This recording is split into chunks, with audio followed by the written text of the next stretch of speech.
This is more of a test podcast, but we're going to try it out and see how it goes. It's late. May not get many responses this late over here on the eastern side of the United States. In 2016, if you said powerful elites were running a hidden sex trafficking ring tied to billionaires, royalty, politicians, and scientists, you were probably called insane. And then in 2019, when Jeffrey Epstein was arrested, the same people who laughed probably went silent. But for me, it's not just about this one incident. So for me, this is the real question. If the crazy conspiracy turned out to be real, how many others deserve another look? And do we really owe Alex Jones an apology? Maybe. So tonight, I don't want to dive too much into fantasy, but I'll at least dive into those collision points between verified corruption and viral mythology that might just have some merit. Like, Epstein, Moloch, intelligence agencies, 9/11 questions, institutional cover-ups, and even the Catholic Church. I don't know where fact and paranoia begin and end, at least not anymore. So, we'll just look over that together. I don't think we can trust the people.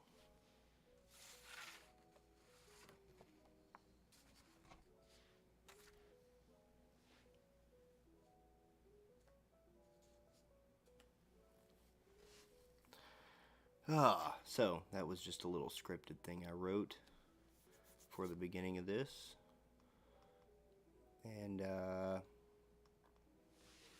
just kind of want to see where things can go from here. This is a new type of thing that I'm going to try to do with the podcast. Before, it was just kind of like an open conversation thing, and I still want it to be that, but I would also like if we could have more viewer input. I think the days of those shows have kind of come and gone, but I think we could kind of bring them back if we wanted to, if we really wanted to. So I kind of printed off a bunch of stuff just to talk about, and I don't really know where to start tonight because there's so many things that I feel like are connected. And if they're all connected, then it is one big crazy conspiracy that we're all looking at. But it also makes people sound crazy when they talk about it. So, for me, getting into the conspiracies, I think it was probably, I don't know, age 13, 14, 15, studying things like religion and Scientology and just crazy stuff like that. I started to realize there was a systematic scandal going on, and it all involved controlling the people. And I do think it's partly like breakaway governments that do control the world. I don't necessarily think it's every country leader or not even necessarily everybody in the UN. But as you see the unfolding of most scandals, it always generally goes to the top somewhere. So I think it's got to be most of them at this point. And so starts around age 13, 14, whatever. And as I got older, I gravitated towards religious scandals, like scandals in Scientology. For example, the big question, where is David Miscavige's wife? And even some of the smaller questions like, why follow a man who literally has the world record of writing the most science fiction novels? Um, I also got deep into the Catholic Church and some of its wrongdoings, or, all of its wrongdoings as far as I'm concerned, which is probably everything they've ever accomplished.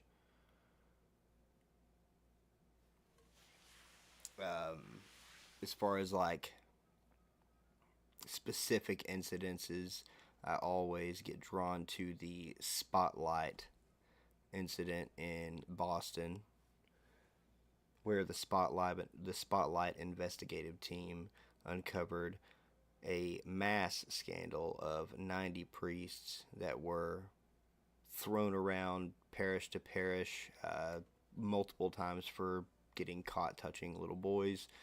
Most of these things are dealt with by private mediation. So, mother finds out, tells the church. The cardinal will pull the priest into a private meeting, pay off the mother for damages, and the priest gets sent to a somewhat of a detention center or a suspension center, and then labeled as sick or such. And as far as the public knows, they're out of circulation. But really, what happens is they go to these little houses or care camps. I don't remember what they were called, but they get put into these houses where they are supposedly rehabilitated, and then they go back out into the world to a different parish, to a different church, different city, and possibly do it all again. I think we see a lot of similarities to the Epstein case there, but something I want to point out when I'm saying that most things could possibly be connected, I have no actual evidence of what I'm about to say, but as all of this is being uncovered in Boston, this newspaper team, Spotlight, they basically tracked it all the way up to the Vatican. And so they knew it was a faulty system. It wasn't just a bad egg situation. As they're uncovering all of this, the Catholic Church knows that they're being investigated by this newspaper team and many other people at this time, because this wasn't the first time these scandals had come to light. This is just one of the first times in history. This is 2001. One of the first times in history where you had a mass amount of people that could have access to this information. I mean, the internet's going, you've got newspapers, and it's Boston. So a big story breaks in Boston in 2001. That is a big thing all over the country. So, as their investigation comes to an end right before they post all of these stories, what happens? It's 2001, 9/11. Now, I'm not saying they're connected, but there are many things in the Twin Towers that needed to be destroyed in order to cover up the identities of millions of people and many things involving money. There's Tucker Carlson and other people who have kind of blown the gates wide open on what we've seen and learned about through the evidence of 9/11. But I would be willing to say that the two things are closely related. And I wouldn't have said that before. I would have just said two different systems were crashing at the same time. However, going to see how deep the Epstein thing goes, I really feel like it's more likely related than not. Because when you're dealing with the Catholic Church, you're dealing with the entire world. Mitch Garabedian is on record saying that they control everything. And he's one of my favorite lawyers, mainly because of the Spotlight case. He helped these guys a lot, and there is a movie about this. It's one of the reasons it's so close to me, is because I love a good, true depiction in entertainment of stories that are real. um, so if you like Mark Ruffalo, check out Spotlight. But very true story, very, very, very accurate in terms of how things went. And you can look up these stories. These newspaper clippings of the Spotlight team are all over the internet. But when you get to the Epstein stuff, it does make you think that these things have to be related, because of how deep that list goes. We're at 300 plus names now, and I'm not saying every person on the list is guilty. If I was off air, I'd probably be saying that. But that's a personal opinion based on what's more likely fact, is that 300 people mentioned doesn't necessarily mean something. Now, there are obviously many of those 300 names that very clearly did something. But as a general rule,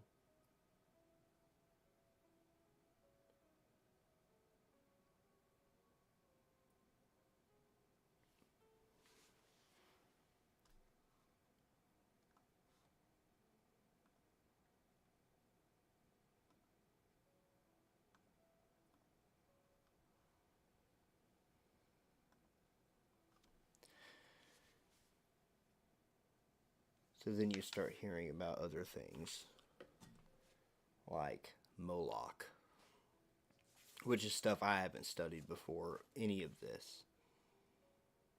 And I don't know that I want to, but I will. Apparently, we're dealing with an ancient deity that's mentioned in the Hebrew Bible.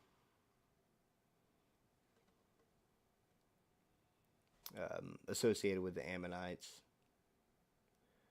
allegedly connected to child sacrifice rituals in ancient texts, and symbolically portrayed as a bull-headed figure in later myth.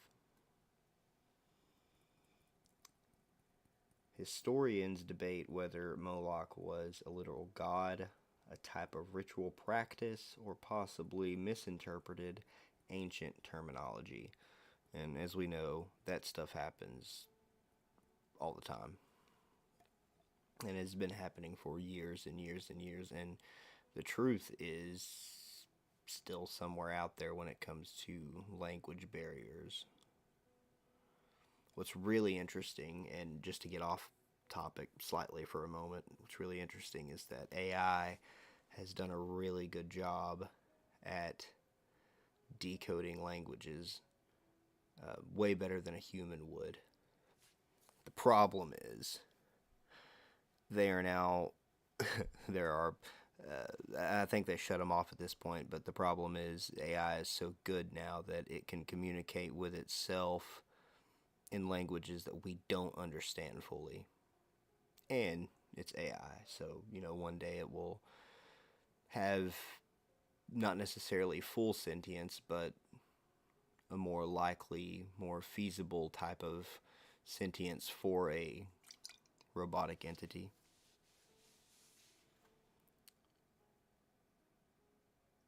That will make it able to deny our requests.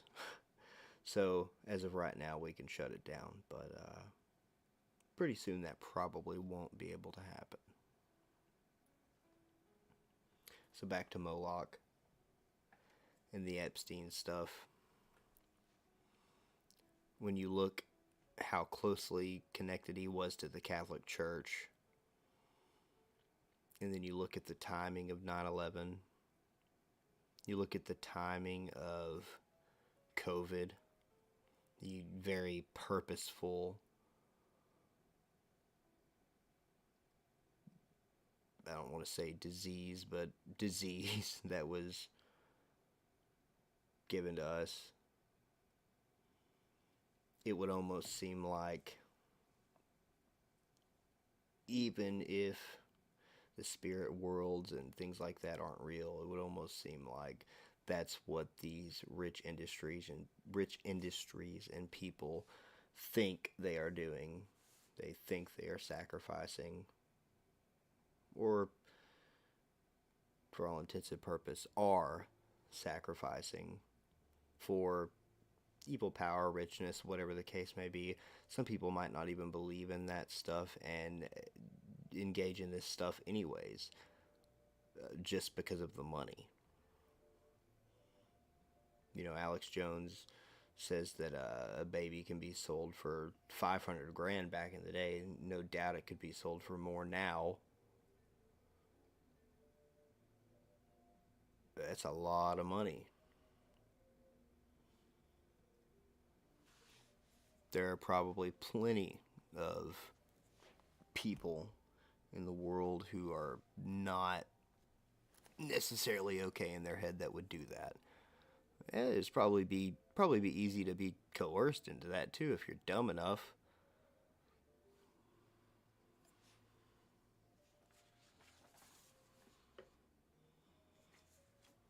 And that's really it. So as far as all of that goes, it leads me to believe that we have a timeline where trust has collapsed entirely. And this is another thing that I've kind of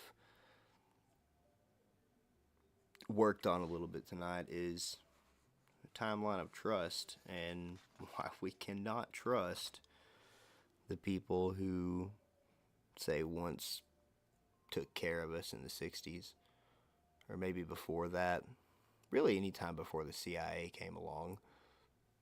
I don't necessarily like how everything turned out, but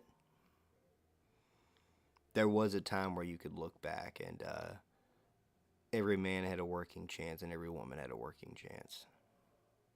But don't know if that's the case anymore. And you could expand on that and go into the audio industry, music industry, whatever you want to call it, the entertainment industry as far as movies, news media. There's a level of trust that did collapse. 1986 and 1987, Iran-Contra affair. The Reagan administration officials secretly facilitated arms sales to Iran. The profits were used to fund Contra rebels in Nicaragua. Congress had explicitly banned this funding. At this point, the Americans realized that high-ranking officials could bypass Congress. And as you hear today, so many people want to throw that card around. Oh, they can't do anything without Congress's approval. Unfortunately, they can't. Look at the 80s and the 90s. Savings and loan crisis. Over 1,000 banks collapse. Massive, we're talking massive deregulation failures. The taxpayers are the ones who bailed out the financial institutions. The impact? Corporate mismanagement and the public pays. We're in the 90s. You've got the intelligence and the presidential scandal era. Look at 95, the CIA and the crack cocaine allegations. Journalist Gary Webb alleged CIA-linked networks facilitated cocaine trafficking. I 100% believe it. If the drugs didn't come here, they came from cartels in other countries. Who made the deals with those cartels who were already rich? You can't just walk up off the street and make a deal with the cartel. You gotta have some merit who started it. The story remains controversial and debated, but it permanently damaged the CIA credibility among parts of the public.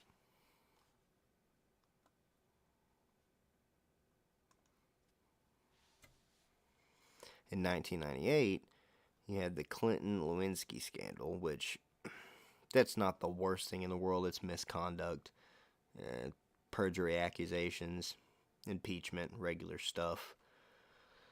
However, it did show us that we can't necessarily trust the character that's displayed by these politicians who do become president.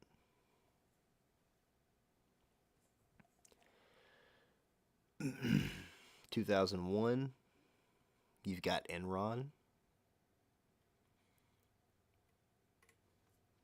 Massive accounting fraud. Executives concealing debt. Thousands of people losing pensions.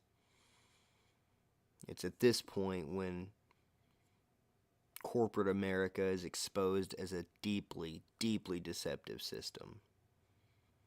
We still think it works today, and it just doesn't. I think mom and pop's businesses work perfectly. I think corporate businesses usually end up falling by the wayside, or at least losing the values they start with.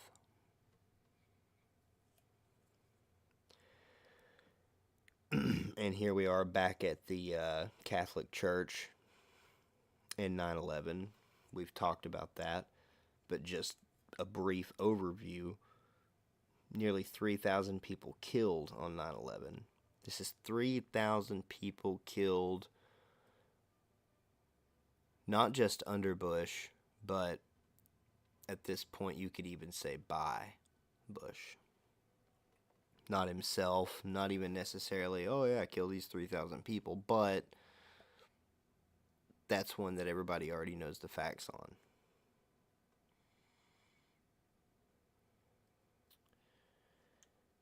It's at this point when the government power pretty much expanded permanently and surveillance was normalized.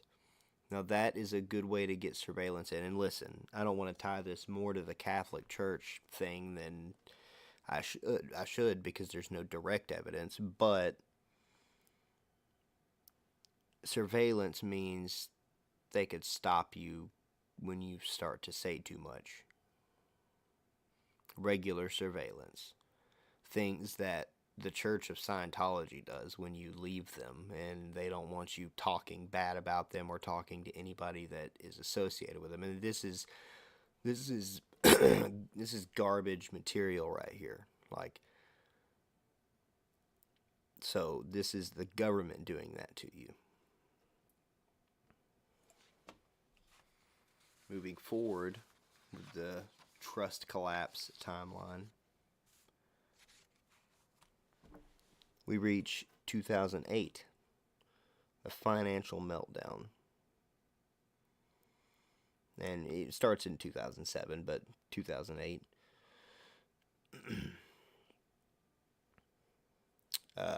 Wall Street collapsed, global markets. Banks had to be bailed out. Millions of people lost homes.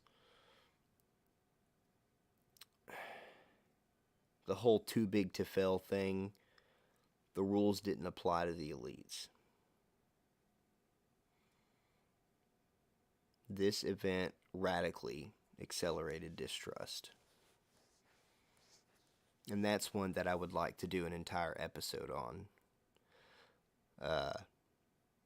It's more of a deeper thing to get into. And also with the Enron thing, I'd like to go back and get into that as well.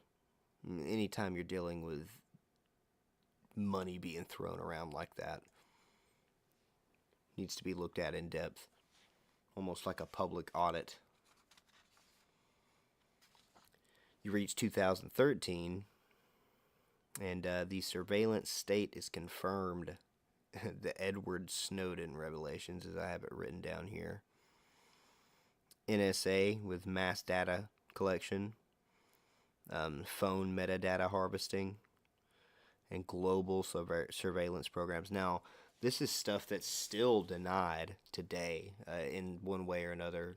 For some reason, you can talk about something and then see ads for it immediately 30 seconds later pop up on your Facebook profile, and people will still deny that their phones are listening to them and watching them. I don't know who, so when I say they, I'm saying it loosely because I don't know specifically who, but they absolutely have access to see you and hear you at any time. And that's not only a violation of privacy, but it is the exact opposite of everything America has worked for. If that's not the beginning of Nazi material, I don't know what is. They've found a way to break down our doors and listen to us without breaking down our doors.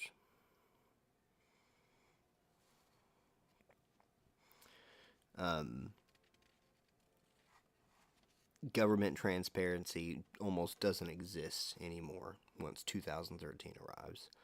2016, we reached the Pizzagate era.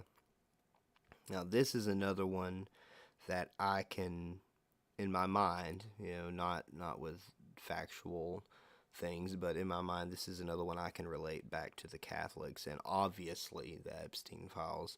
Now, we're not looking at a specific pizza store that's selling kids out of the basement, per se, but the Hillary emails with the Pizzagate stuff, and then seeing the other emails with Epstein and hundreds of instances with pizza being mentioned.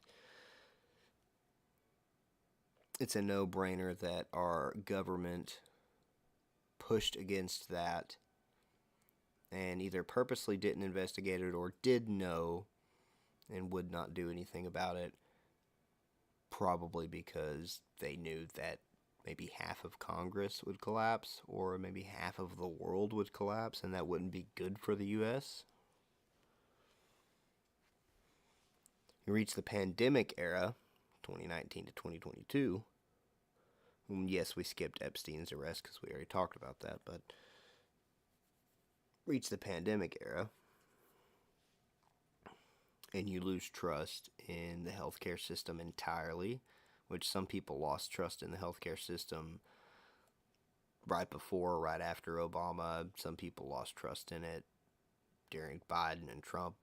Doesn't matter. It was always going to fail us, which isn't necessarily a bad thing. Maybe some of these systems should collapse so we can get back to the basics. But, which I'm not saying that's going to be a fun time, mind you. World War III or a civil war is not going to be fun. I'll probably be dead. But it might be necessary for humanity to move on in a healthy way. The pandemic era, you lose faith in all healthcare. All healthcare officials, all scientists who agree with vaccines or have ever spoken of vaccines. You lose trust in all of them. And the problem with that is there's so many research papers that have been done, so many articles, so many experiments that not everything they tell you is wrong. So the problem there is, who do you trust and who do you not trust? Well, the government did that to you, and that's a question that you can't answer because of what they did and what they allowed. So from that point on, we've reached the information war era. The info wars